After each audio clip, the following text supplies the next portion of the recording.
finir avec vous, Éric Weber. Donc, vous êtes professeur à la PHP. Mais également aussi directeur de la chaire BOPA, un projet qui a vraiment enthousiasmé l'équipe d'Interaction SK. Quand on s'est dit, voilà, pour illustrer la e-santé, il y a plein de problèmes de santé qui aujourd'hui font des projets, mais vous illustrez un petit peu en conclusion de cette matinée, eh bien, plein d'initiatives qui ont été faites. On a parlé sur la blockchain, également la réalité virtuelle, enfin bref, quand on a vu votre projet, ça illustrait. Donc on vous laisse la parole pour imaginer ce qu'est le futur de la santé, même si je sais que vous y travaillez depuis déjà pas mal d'années. Merci beaucoup en tout cas de me permettre d'intervenir à ce meeting.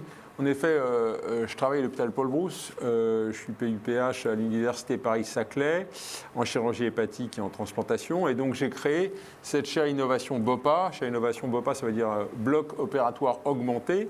C'est une initiative de Patrick Duvaux et moi. Patrick Duvaux, c'est le directeur d'innovation de l'Institut Mines Télécom, et donc moi je travaille à l'AP. L'idée, c'est vraiment de créer une structure qui soit au service de l'innovation au bloc opératoire, non pas uniquement pour Paul Brousse, mais pour toute l'assistance publique des hôpitaux de Paris. La PHP, c'est le premier hôpital d'Europe, c'est 200 000 chirurgies par an, c'est un énorme acteur de la chirurgie et il manquait quelque chose autour du bloc opératoire en particulier. Il y a aujourd'hui une restructuration de l'innovation à l'assistance publique, en particulier avec Nicolas Castoldi, que l'on aide pour essayer de restructurer l'AP dans le domaine de l'innovation autour de l'hôtel-dieu en numérique. Et BOPA fait partie de cette restructuration. C'est la version bloc opératoire du numérique à l'assistance publique. Donc l'idée de BOPA, c'est d'être vraiment une solution d'innovation. Je pense que c'est très important de faire le distinguo entre la recherche et l'innovation. La recherche produit de la connaissance, l'innovation apporte des solutions à des problèmes. Ça commence donc par identifier des problèmes qui sont parfois identifiés d'ailleurs pas uniquement par les docteurs, mais par le personnel non médical qui travaille avec nous. Et l'idée, c'est de trouver des solutions dans la collaboration avec des mathématiciens, des ingénieurs, des sociologues, des anthropologues, et d'utiliser des startups, si possible, pour accélérer ces solutions. C'est vraiment quelque chose qui est très inclusif autour du bloc opératoire au sens large. Ce n'est pas uniquement les chirurgiens, c'est les chirurgiens, les anesthésistes, les IBOD et les IAN.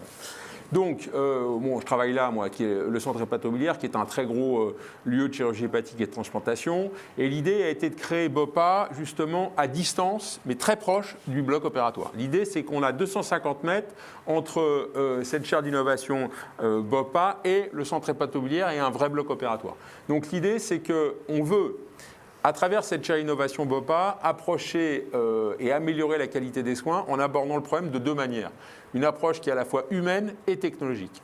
Parce qu'en fait, on voit aujourd'hui que se développe souvent le mot d'intelligence artificielle, mais plus que d'intelligence artificielle, c'est d'intelligence augmentée dont il faut parler, d'intelligence auxiliaire.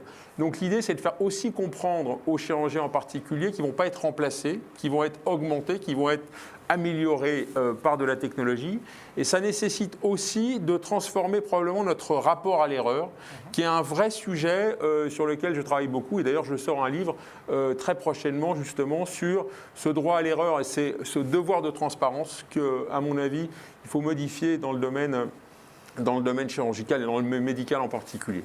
Donc l'idée, c'est donc d'approcher humain et technologique. Et au plan technologique, on travaille sur une amélioration, une augmentation du chirurgien par la vue, par le toucher, par les interactions avec des jumeaux numériques et par la lumière. Donc c'est au départ l'Institut Mines Télécom et la PHP et aujourd'hui des chercheurs qui font partie donc, de ces deux établissements, mais l'INRIA, qui est un acteur important maintenant de la chaire BOPA, en particulier dans le cadre de l'accord qui a été passé entre l'INRIA et la PHP. Et il y a aujourd'hui une équipe projet INRIA à PHP à BOPA, avec la chaire Humanité et Santé de Cynthia Fleury qui vient apporter la dimension anthropologique à cette chaire BOPA, et l'Université Paris-Saclay, mon université qui est la première université de France, avec laquelle évidemment on travaille. Donc ça, c'est les différentes startups qu'on accélère. Ici, les sponsors de la chaire BOPA avec au total à peu près 1 million d'euros sur 4 ans, puisque cette chaire BOPA est née il y a maintenant à peu près 1 an et elle doit vivre, on l'espère, 4 ans, enfin c'est le début de l'histoire. Hein. L'idée, c'est de faire quelque chose qui produit de la recherche dans le domaine des sciences sociales en particulier et qui accélère des startups. Aujourd'hui, on abroge donc ce problème du human factor avec la volonté d'essayer de modifier un petit peu le mindset chirurgical par des outils de réalité augmentée et en préopératoire, de travailler sur ce rapport à l'erreur, de travailler sur la communication médecin-malade, d'améliorer la qualité du suivi du regard au bloc opératoire pour pouvoir faire des films de bonne qualité au bloc opératoire, en chirurgie ouverte en particulier, pour faire quelque part des boîtes noires qui vont permettre demain probablement de mieux comprendre ce qui se passe au bloc, de faire des chatbots péropératoires de manière à avoir des interactions vocales avec un chirurgien, de faire des jumeaux numériques autour de sujets comme ce qu'on a évoqué tout à l'heure avec M. Frédéric Vacher de Dassault Systèmes, puisque on est aujourd'hui de plus en plus dans ce genre de choses. Donc ça, c'est le mode de fonctionnement de la chaire BOPA, c'est qu'on apporte à ces différentes startups la valeur de la confiance. C'est-à-dire que l'idée, c'est qu'on met ces startups dans l'écosystème de l'assistance publique, on leur apporte des datas, on leur apporte de l'expertise, on leur apporte des sous pour fabriquer des preuves de concept. Et avec ces preuves de concept, eh bien, si elles arrivent au bout, elles vont voir des fonds d'investissement pour pouvoir justement aller plus loin. Donc ça, c'est les objectifs globaux de cette chaire BOPA. J'insiste sur le fait de faire de la recherche inversée, de tout enregistrer au bloc opératoire de manière à découvrir des choses du fait du hasard, parce que la plupart des choses qu'on a découvertes, en dehors peut-être d'Albert Einstein et de Picasso, ben, c'est des choses qui sont le fait d'erreurs, hein, de choses qui sont découvertes par hasard.